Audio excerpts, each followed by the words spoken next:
I am looking at patch.com here, and I gotta tell you, there's quite the headline. Democratic New Hampshire State Rep from Concord charged with assault. This is written by our friend Tony Shanella at the Concord Patch, dated today. Yep. State Rep Katherine Rogers, Democrat of Concord, allegedly struck Susan Olsen, a gun rights advocate, during a state Senate ballot recount in 2016. So, why don't you lay the groundwork for us here? How is it that you two are even in close proximity? Well, you've been to these recounts before, right? I haven't, but I'm aware of how they're done. Okay, well, this was a Senate recount, so it takes a lot of volunteers. You get teamed up at a table with two Secretary of State designees who actually are the ones who handle the ballot. Those of us who are observers, we can't touch them. We can hardly even, get close to them. But as we were forming in the anteroom, preparing for the recount to begin, the fellow that was sort of organizing the Republican volunteers was giving us some good advice and suggestions and recommendations.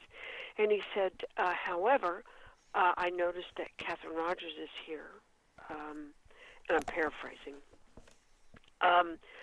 and she has a reputation for being somewhat disruptive and challenging ballots and, not being a whole lot of fun to play with. And he says, I need somebody to partner with her, and I volunteered. And that's how we ended up together. So, the recount has begun. Cat Rod is challenging lots of ballots, as you were warned, I suspect. Yes. And then something happens. Well, she's the two guys from the Secretary of State were setting down ballots, and almost before they hit table, she'd say, nope, set it aside, set it aside, set it aside. And I honestly couldn't see them well enough to know if, maybe they put an X instead of filling in the blob, or maybe had written outside of a line, or there was something that might lead one to believe that the ballot was damaged or flawed or something was wrong with it. So I asked the guys from the Secretary of State's office if they wouldn't mind sort of moving them closer in the center between the two of us so I could get a better look at them. And, maybe I was missing something, but I didn't feel like I could see them well enough to understand why she was challenging them.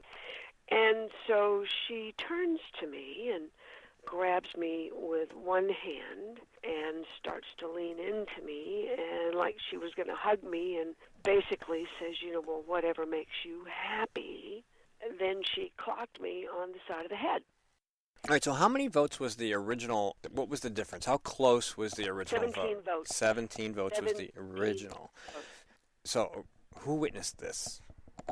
The late Representative Steve Valancourt, who was sitting directly across from Katherine Rogers, and a young man from the Secretary of State's IT department, who had partnered with Valancourt. What gives?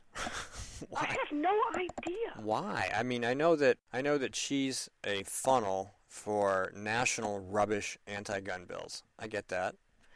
I don't even know if she really reads them or if she supports them. I just get the feeling that it seems like there's some mill somewhere that cranks these things out, and Katherine Rogers says, I'll sponsor it. So Yep. Every year we're going to get a pile of bills from her that are just nonsense. Not like the general court has anything better to do. All right, so this is now public. Clearly it happened a little while ago. The reason I didn't report it immediately, this was very early in the morning, Steve. We had not gone through one box of ballots. After I sat down, we continued through the rest of the box. And once that box was finished, she got up and left. So, I stayed for the rest of the recount, of course, but I don't have an answer for you. I think that what is important here is, certainly Katherine Rogers and I are on opposite ends of the spectrum on firearms and maybe on many other things. But this, to me, Steve, seemed like a deliberate attempt to sort of throw a monkey wrench into trying to ascertain the will of voters by either slowing the process down, by running off the Republican observers, by trying to intimidate the Republican observers. I think now in retrospect that when I sat down, after telling her I would have her arrested if she touched me again, that she leans into me and says, "Hit me, go ahead, hit me. I know you want to." "No, what you want to do, you want to shoot me." So I think that there's no other, either she's crazy or it was a deliberate attempt when presented the opportunity to try and provoke me into some sort of altercation and either completely disrupt the recount, I don't know. But if she isn't crazy, then this was deliberate and determined. It seems like it is, because she really, literally pushes buttons. I mean, she physically contacts you. Yes. And then, according to your remarks here, she's really trying to get a rise out of you. When that didn't do it, No. she kept going, and then when you wouldn't reciprocate, she left. I just didn't respond, and so finally she sort of leaned back into her seat, and Steve and his partner, we went back into the ballot counting or examination, and so we finished that box. And when the box, because then the Secretary of State comes over and looks at the challenge ballots and makes a determination. That's when she left. Mm-hmm. Was there more ballots to check, or was that it Oh for my you guys? God, that was just the first box. Okay, so she We were left there all day. after the first. Well, so basically, she was there for the first box, and then she left. Gone, or just? I mean, you didn't see her there anymore, or was she still hanging around? There anymore.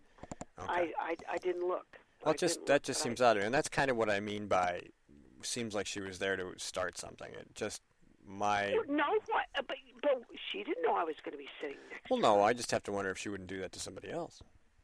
I don't know, but I think she had may have. I don't know what was in her mind, but I can only surmise that it looked like a great opportunity to try and pick a fight with a Second Amendment advocate. Well, it's like crossing the aisle, sort of, I guess. Kind of. I don't know.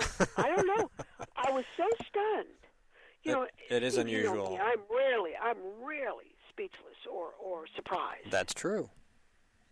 But I was shocked, and I stood up and yelled, and then all of a sudden I'm looking around, and this is a room of maybe 100 people in it. Yeah. And kind of go, there's stuff to do here. So I sat back down.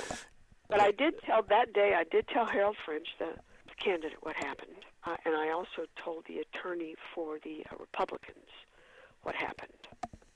And then after the first of the year, I went to go see Sean Jasper, the speaker, and told him what happened and that I intended to file charges, press charges against her. But out of respect to the House, that maybe it would be the best thing to wait till the session was over. Well, session's over. It would have been nothing but politics. Rogers versus Olsen. Right. And then when all of this stuff with Sherry Frost and her crew was emerging, and that hearing and that witch hunt of Representative Fisher, that Democrat candidate swearing at Al Baldessaro, screaming across the room, and security having to be called. I'm there and I'm watching and I'm listening to this, and I'm thinking, man, I'm not going to wait till after the session. Things are just getting out of control, and nobody has a right to put their hands on someone else. It's true. Certainly not without their permission. No. No, so that's why I did it, and I went to the state police in May. Originally, I went to the Concord police, and they said that it wasn't their jurisdiction, that the state police have jurisdiction over state property. So they sent me out to Troop D out there at Exit 2 on 89, and I had a written, notarized statement that I gave to them. And she was given a summons on the 7th of August.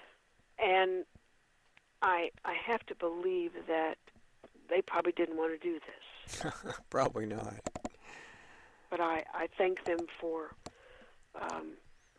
doing the work, and perhaps distasteful as it is to charge a sitting rep with assault, they did their job, and they did it professionally.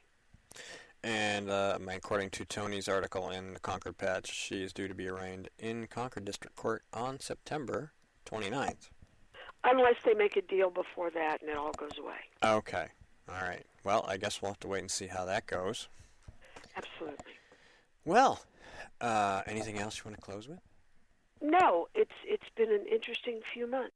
But, if this is how Democrats operate, and if they do this sort of thing routinely, and maybe they frighten volunteers, and maybe that's how they operate. If that's the case, then I asked the prosecutor. I didn't ask the prosecutor. I said that I wanted this the complaint pursued, and I'd like to see her convicted. But I said I also believe that some type of federal charges need to be brought for what appeared to be willful interruption of an election and intimidation of election observers, and what seemed to be a determined effort to really potentially thwart the will of voters and have their ballots not counted or discounted, if you will. So I think this is a lot bigger than just Katherine Rogers and me not getting along. Well, and I'm older than she is, so it's even elder abuse. There you go. She's picking on a little old lady. That's right. So that's just wrong. All right, well, Susan, thank you for taking some time to chat with us about this. Thank you for taking the interest. And we will post this tomorrow morning, and just keep us updated. All right, sir. Thank you. Good night. Thank you. Good night.